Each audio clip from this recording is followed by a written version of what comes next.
It was a long drive down the winding forest road, the snow-covered trees blurring together like sentinels as I navigated my car through the darkness. The GPS had stopped working hours ago, and I was starting to feel a sense of unease, not just from the isolation, but also from the eerie feeling that I was being watched. My destination was supposed to be a secluded cabin, rented for a week-long retreat to recharge and reconnect with nature. I had been looking forward to this break for months, but now it felt like a trap. The cabin's address was on an old map, passed down through my family for generations, and I had always been skeptical of its existence. Still, something compelled me to take the risk. As I turned onto the dirt path that led to the cabin, a chill ran down my spine. The trees seemed to lean in, their branches like skeletal fingers reaching out to snatch at my car's tires. I killed the engine and sat in silence for a moment, listening to the howling wind. The air was crisp and cold, heavy with the scent of pine and damp earth. I took a deep breath, steeling myself for what lay ahead. The cabin came into view, its wooden facade weathered to a soft gray that blended seamlessly into the surrounding trees. It looked abandoned, yet somehow inviting.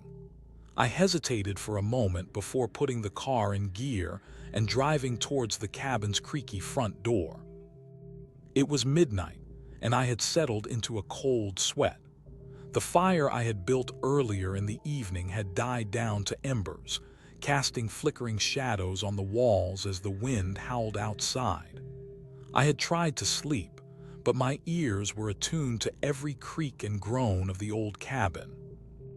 At first, it was just the usual sounds, the trees swaying in the wind, the occasional hoot of an owl.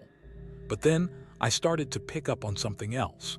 A low, mournful sigh that seemed to come from all directions at once.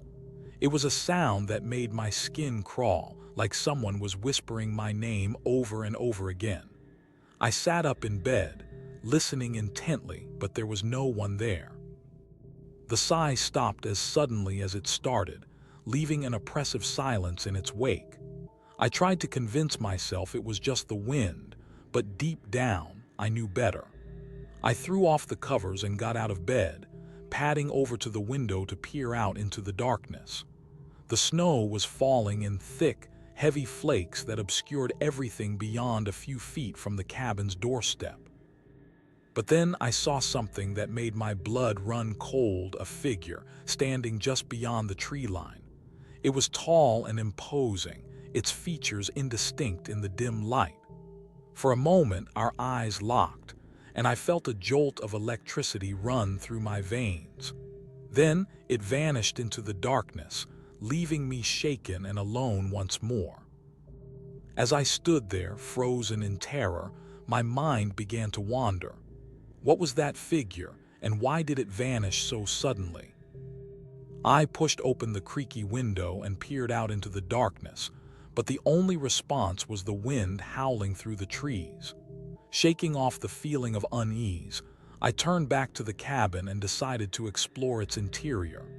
The air inside was musty and stale, with a hint of decay that seemed to cling to my skin like a damp shroud. I flicked on the lights, casting an eerie glow over the cramped space. The walls were adorned with old family photographs, their subjects' faces stern and unyielding. In one corner, a large wooden table stood, covered in dusty artifacts, ancient-looking tools, yellowed papers, and strange symbols etched into the wood. As I approached the table, I noticed a series of journals laid out on its surface, bound with worn leather straps. They were old, their pages yellowed with age, but one name caught my eye: Emily. I had never heard it before, yet it seemed to resonate deep within me. A shiver ran down my spine as I opened the first journal and began to read. The words spilled out onto the page in a hasty scrawl, detailing a life of isolation and despair. Emily's story was one of desperation, of fear, and of madness. As I turned the pages, I felt a chill creeping up my spine, a sense that I was staring into the depths of a madwoman's mind. And then I saw it, a single sentence, scrawled across the final page. "They're coming for me." Suddenly, the darkness outside seemed to press in closer, as if the very shadows themselves were watching my every move. I tried to shake off the feeling of unease, telling myself it was just my imagination playing tricks on me. But as I delved deeper into Emily's journals, I began to notice a figure lurking in the shadows. At first, it was just a faint outline, but as I read on, the presence became more defined. The figure was tall and imposing, its features still indistinct, yet somehow familiar. It seemed to be watching me from the very edges of my perception, always just out of sight. I felt a creeping sense of dread as I turned the pages, my eyes scanning the room for any sign of movement. And then, it happened. The figure stepped into the light, its features crystallizing into something that made my blood run cold. It was a woman with long, flowing hair and eyes that seemed to bore into my soul. Her skin was deathly pale, and her lips were pulled back in a twisted, cruel smile. I froze, unable to move or speak as she watched me with an unblinking gaze. The air seemed to vibrate with tension as we locked eyes, the only sound the creaking of the old cabin's wooden beams. And then, just as suddenly as it had appeared, the figure vanished into thin air. I was left standing there, my heart pounding in my chest, wondering if I had really seen her at all. But as I turned back to the journals, I noticed something that made my skin crawl, a single sentence, written in Emily's own hand. "She is mine now." As I stood there trying to process what had just happened, I felt a sudden chill run down my spine. It wasn't just the cold air of the cabin that was making me shiver, it was something more. A presence, a feeling, a sense of unease that seemed to be seeping into every pore of my body. I tried to shake it off, telling myself it was just my imagination playing tricks on me. But as I looked around the room, I realized that everything felt different. The shadows seemed to have deepened, and the air was thick with an almost palpable malevolence.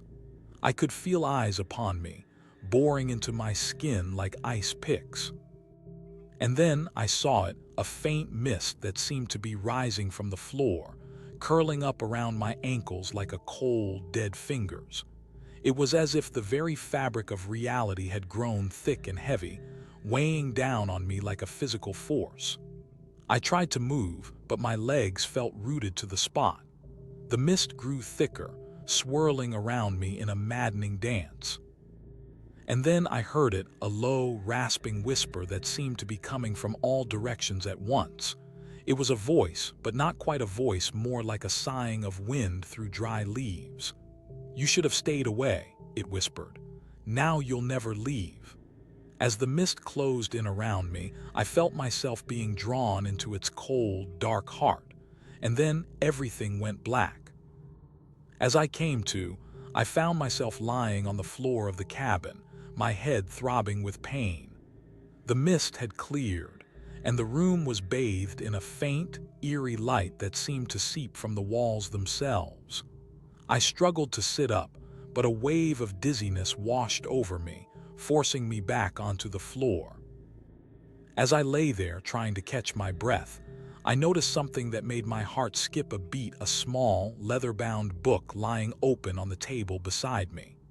The pages were yellowed and worn, but as I flipped through them, I saw that they contained a series of cryptic letters and poems.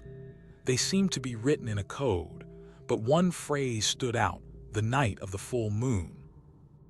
As I continued to read, I found a small, folded piece of paper tucked between the pages. It was a photograph, showing a group of people gathered around a bonfire on a remote mountain peak.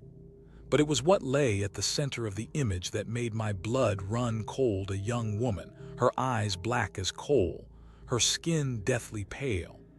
She was standing in front of a large stone monument, etched with the words, "I am mine now."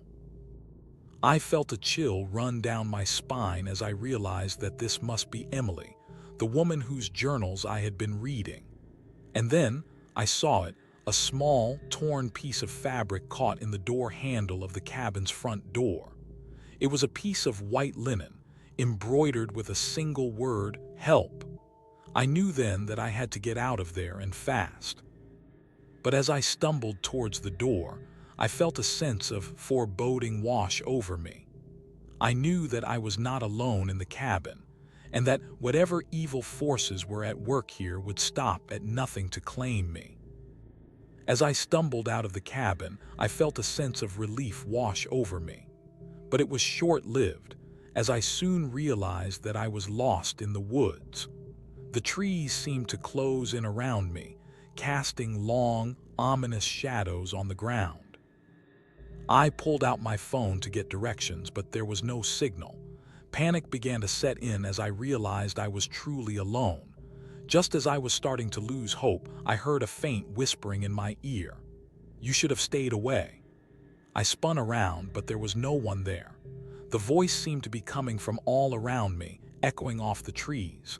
Suddenly, a gust of wind blew through the woods, carrying with it the scent of wintergreen and decay. I felt a shiver run down my spine as I realized that I was being drawn towards something. A faint light appeared in the distance, growing brighter with every step. As I approached, I saw that it was an old, dilapidated cabin, surrounded by a ring of candles that seemed to be burning with an otherworldly flame. I felt a sense of trepidation as I pushed open the creaky door and stepped inside. The cabin was dimly lit, but I could make out the shape of an old woman sitting in a chair by the fire. She was dressed in a long, white gown that seemed to glow in the flickering light. As I approached, she looked up at me with eyes that seemed to bore into my soul. "Welcome, child," she said, her voice low and husky. "I have been waiting for you." The old woman's eyes seemed to be hypnotizing me, drawing me in with an otherworldly power. I felt my mind beginning to unravel, my grip on reality tenuous at best. The cabin seemed to be closing in around me, the air thick with an eerie silence. I tried to speak, but my voice caught in my throat. The old woman's gaze was like a cold wind that swept through me, leaving me feeling exposed and vulnerable. I shook my head, trying to clear the cobwebs, but they seemed to be stuck fast. "Who are you?" I managed to stammer, my voice barely above a whisper. The old woman leaned forward, her eyes glinting with a malevolent light. "I am the Winter Witch," she hissed, "and you, child, are mine now." As she spoke, the candles around us seemed to flicker and dance, casting eerie shadows on the walls. I felt myself being drawn into their hypnotic rhythm, my mind spinning out of control. The old woman's words seemed to be echoing in my mind, her voice a constant drone that refused to let me think straight. "Mine now," she repeated, her eyes burning with an unholy intensity. "You'll never leave this place alive." I tried to scramble to my feet, but my legs felt like lead, refusing to move. The old woman cackled, a sound that sent shivers down my spine. "You should have stayed away," she spat, her words dripping with venom. "Now you'll be trapped here forever, alone and scared." As she spoke, the cabin seemed to be shrinking around me, the walls closing in like a vice. I knew I had to escape, but every door led only to more darkness, more despair. The old woman's laughter echoed through the cabin, a sound that seemed to come from everywhere and nowhere at the same time. And then everything went black. The darkness closed in around me like a living thing, suffocating me with its weight. I felt myself being pulled down into the depths of the cabin, the old woman's laughter echoing through the void. The air was thick with an eerie energy, making it hard to breathe or think. Suddenly, the candles on the table flared to life, casting a hellish glow over everything. The shadows on the walls seemed to twist and writhe like living things, as if they were alive and hungry. I felt a presence closing in around me, a presence that made my skin crawl with fear. It was as if the very fabric of reality was unraveling, revealing a world of madness and terror beneath. The old woman's voice whispered in my ear, her words barely audible over the din of my own heart pounding in my ears. "You'll never leave this place," she hissed. "You'll be mine forever." As she spoke, the cabin began to change around me. Walls shifted and morphed, corridors twisted and turned. I stumbled through the maze-like space, desperate to find a way out. But every door led only to more darkness, more terror. The supernatural forces that lurked in the shadows seemed to be closing in on me, their cold breath on the back of my neck making my skin crawl with fear. I knew I had to keep moving if I wanted to survive. But as I stumbled forward, I felt a hand reach out and grab my ankle, pulling me down into the darkness. I fell, landing hard on the cold stone floor. As I looked up, I saw the old woman's face hovering above me, her eyes blazing with an otherworldly energy. "Welcome to your new home," she whispered, her voice dripping with malevolence. And then everything went black. I slowly came to, my head pounding with a dull ache. As I sat up, I saw that I was in a small, dimly lit room with stone walls and a low ceiling. The air was musty and dank, and I could hear the sound of dripping water somewhere in the distance. I tried to stand, but my legs felt like jelly and I stumbled backwards onto the cold floor. As I sat there trying to catch my breath, I saw that I was surrounded by strange symbols etched into the walls. They seemed to pulse with a faint, otherworldly energy. Suddenly, I heard footsteps outside the room, heavy and deliberate. The door creaked open and a figure loomed in the entranceway.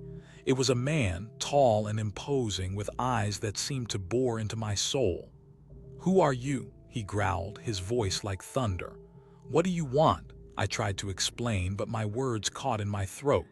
The man took a step closer, his eyes narrowing. "You're not from around here, are you?" he said, his voice dripping with suspicion. "This isn't your world."